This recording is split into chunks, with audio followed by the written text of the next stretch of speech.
students. Today we are going to study about nervous system.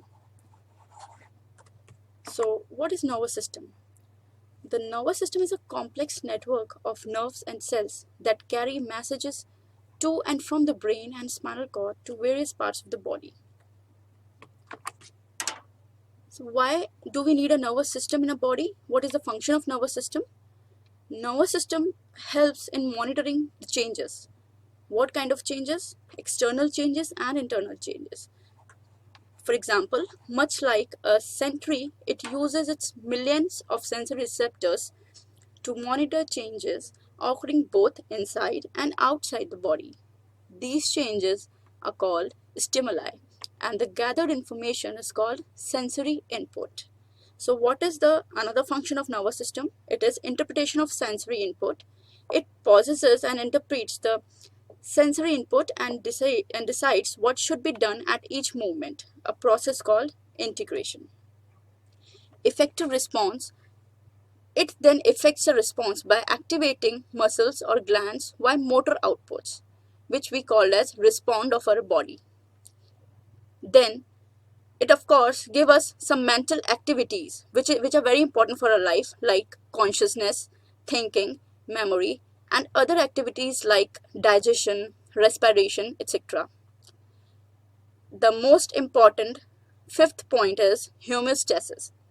This function depends on the ability of nervous system to detect and interpret and respond to changes in the internal and external condition it can help stimulate.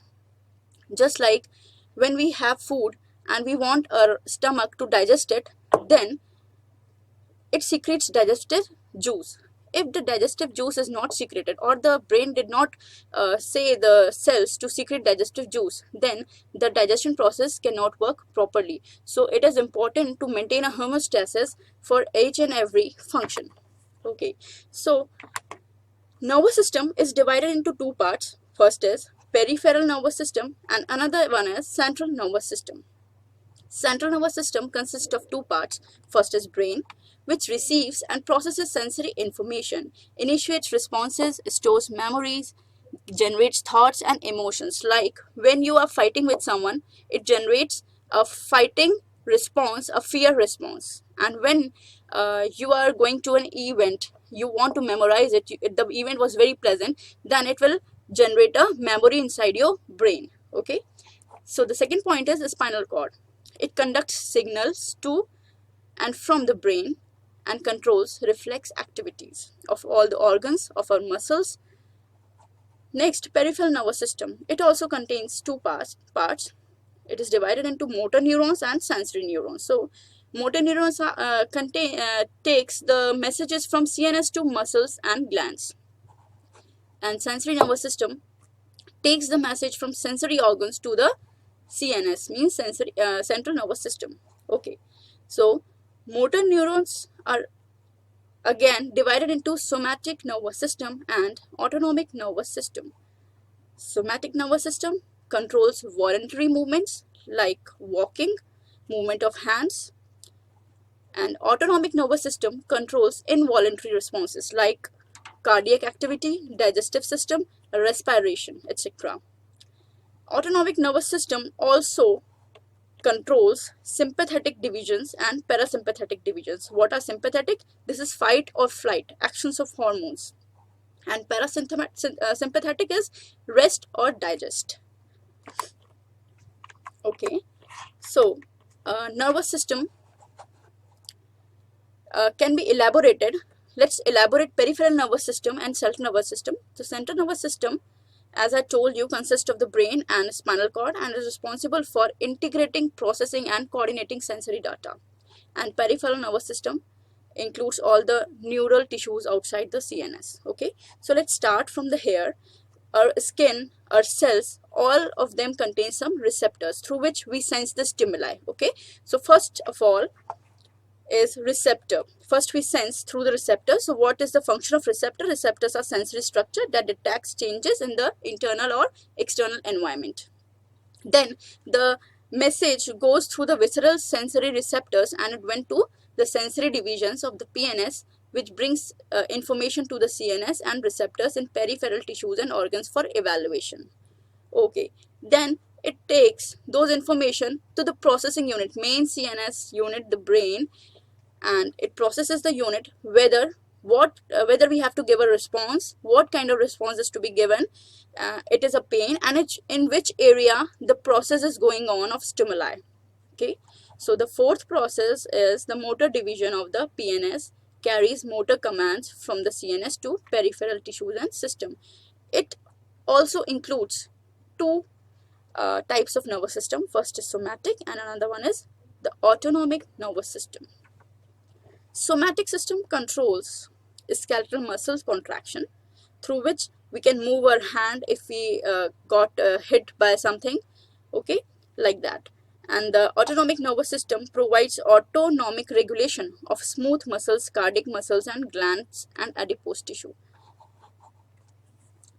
At last, the sensory stimuli and the processed information goes to the place where action has to be generated, where is the effector portion. Okay, so effector, fifth, the effector portion are target organs whose activities change in response to neural commands. Now let's go towards the brain, the part of central nervous system.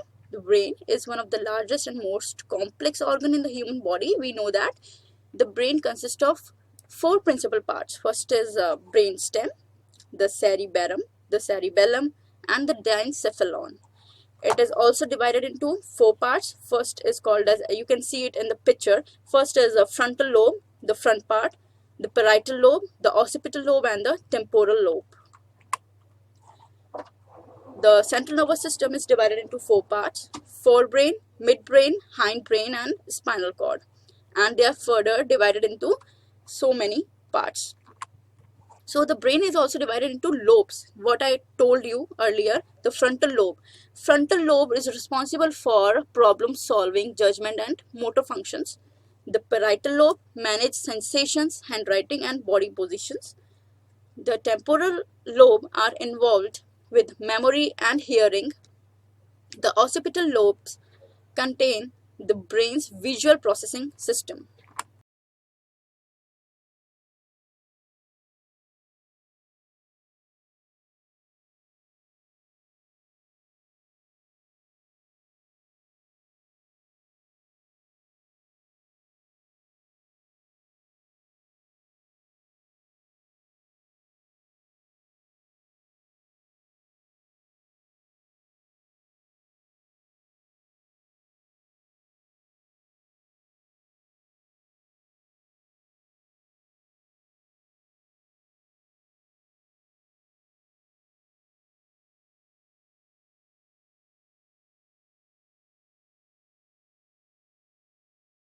Here we can see the picture.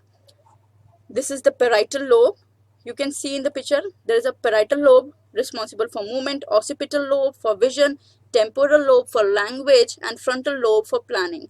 Frontal lobe consists of motor responder part, and parietal lobe consists of a sensory part. Okay, and you can see in the downside of the picture that hypothalamus, amygdala, entorhinal cortex, and hippocampus combinedly called as limbic system.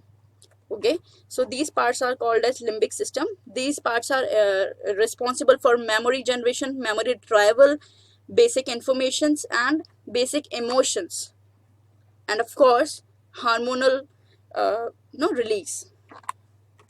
Okay, now next is the spinal cord. It exists inside a canal in the vertebral column called the neural canal. Okay, it extends from the medulla oblongata in the form of cylindrical cord.